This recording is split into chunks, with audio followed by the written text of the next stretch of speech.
Saudara-saudari yang terkasih, jumpa lagi dalam Pelita Hati hari ini, Jumat tanggal 4 Maret 2022, sesudah Rabu Abu.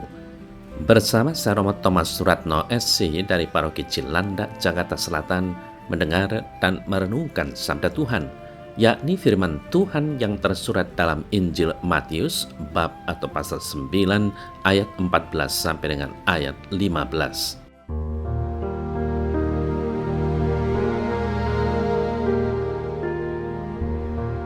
Sekali peristiwa, datanglah murid-murid Yohanes kepada Yesus dan berkata, "Mengapa kami dan orang Farisi berpuasa, tetapi murid-muridmu tidak?" Jawab Yesus kepada mereka, "Dapatkah sahabat-sahabat mempelai laki-laki berduka cita selama mempelai itu bersama mereka? Tetapi waktunya akan datang, mempelai itu diambil dari mereka, dan pada waktu itulah mereka akan berpuasa."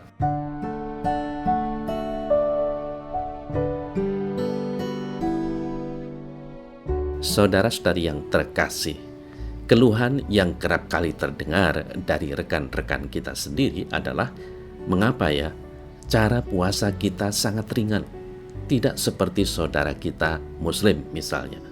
Kalau kita berani merenungkan, kiranya keluhan bisa kita kurangi. Hal ini bukan berarti puasa dalam arti mengurangi atau tidak sama sekali makan dan minum tidak berarti. Justru gereja mau mengajak semua umatnya untuk memikirkan kembali makna di belakang pantang dan puasa itu. Tidak cukup orang berhenti pada hal-hal lahiriah yang dibuatnya sendiri, namun tidak ada pengaruhnya bagi orang-orang di sekitarnya. Ini persis sama seperti yang dipersoalkan oleh murid-murid Yohanes kepada Yesus. Mengapa kami dan orang-orang Farisi berpuasa, tetapi murid-muridmu tidak? Saudara-saudari yang terkasih, di sekitar kita banyak orang yang masih terbelenggu, bukan hanya soal tidak bisa makan dan minum, tidak berpakaian atau yang lain. Mereka terbelenggu oleh banyak aturan yang tidak adil, yang menyebabkan mereka tidak bisa bergerak dan merdeka. Pribadi mereka kurang dihargai. Para istri ditindas oleh suami, anak-anak terlantar, pengamen dan anak jalanan semakin bertambah banyak. Para pembantu rumah tangga kurang dihargai, bahkan direndahkan martabatnya. Mereka inilah yang dalam masa prapaskah perlu kita sapa, kita kurangi bebannya. Saudara-saudari yang terkasih, tidakkah kita sudah diingatkan oleh Tuhan Yesus sendiri pada waktu membuka masa prapaskah yang lalu, yakni pada hari Rabu Abu, bahwa 3 hal yang penting perlu diperhatikan dalam hidup beragama atau beriman. Hal itu tidak lain adalah sedekah, doa, dan puasa. 3 hal tersebut tak terpisahkan dalam penghayatan. Tidak mungkinlah kita berpuasa tanpa sedekah atau amal kasih terhadap sesama. Artinya, melaksanakan puasa tanpa memikirkan sesama kita yang miskin dan menderita. Artinya, melaksanakan puasa tanpa memikirkan sesama kita yang miskin dan menderita. Itu sebabnya kita mengadakan aksi puasa pembangunan atau yang disingkat APP. Dan itu salah satu wujud kepedulian kita terhadap sesama yang miskin dan membutuhkan pertolongan. Tentu masih banyak hal lain yang bisa kita lakukan secara pribadi. Saudara-saudara yang terkasih, demikian juga puasa.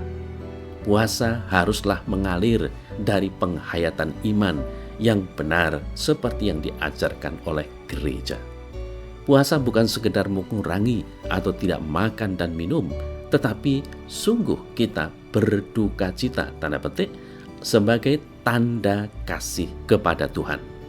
Kalau kita sekedar mengurangi atau tidak makan minum, ya hal itu bisa kita lakukan di luar masa prapaskah sebagai cara sehat dalam berdiet demi kesehatan. Saudara-saudari yang terkasih, dalam warta Injil hari ini dengan jelas ditunjukkan oleh Tuhan Yesus yang mengaitkan alasan para pengikutnya untuk berpuasa dengan kepergian atau kematian, tanda petik, sang mempelai. Sang mempelai yang dimaksudkan itu adalah dirinya sendiri. Para murid akan berpuasa karena mereka akan berduka cita. Mereka berduka cita karena kehilangan sosok yang amat mereka kasihi. Dengan demikian, duka cita maupun puasa mereka merupakan ungkapan bahwa mereka amat mengasihi guru dan Tuhan mereka. Alasan yang sama sepantasnya juga menjadi milik kita bila pada masa ini kita melakukan pantang dan puasa. Kita mau berpantang dan berpuasa pertama-tama karena kita mau menunjukkan kasih kita kepada Tuhan. Bukan karena semata-mata kita mau ikut-ikutan atau karena merasa diwajibkan oleh gereja kita. Kemudian, saudara-saudari yang terkasih, dalam masa Prapaskah ini, kita diharapkan meningkatkan doa dan ibadah kita, membangun dan mengembangkan relasi atau hubungan kita manusia dengan Tuhan untuk semakin akrab dengannya. Kita hendaknya semakin intens berkomunikasi dengan Tuhan dalam doa untuk semakin mengerti akan apa yang dikehendakinya, sehingga kita tidak salah langkah dan jatuh dalam dosa. Namun dari ketiganya itu yang penting bahwa dengan melakukan puasa dan mati raga, doa dan sedekah, janganlah untuk pamer dan mencari pujian dari orang lain. Semua itu hendaknya kita laksanakan demi kemuliaan Tuhan.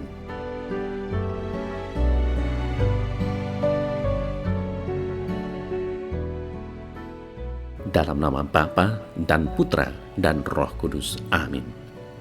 Ya Tuhan Yesus, tuntunlah langkahku di masa pertobatan ini. Semoga aku mampu menjalani retret agung ini sesuai dengan rencanamu. Dan berilah aku rahmat kekuatanmu untuk berani menjadi saksimu. Amin. Semoga Allah yang Maha Kuasa memberkati saudara dalam nama Bapa dan Putra dan Roh Kudus. Amin.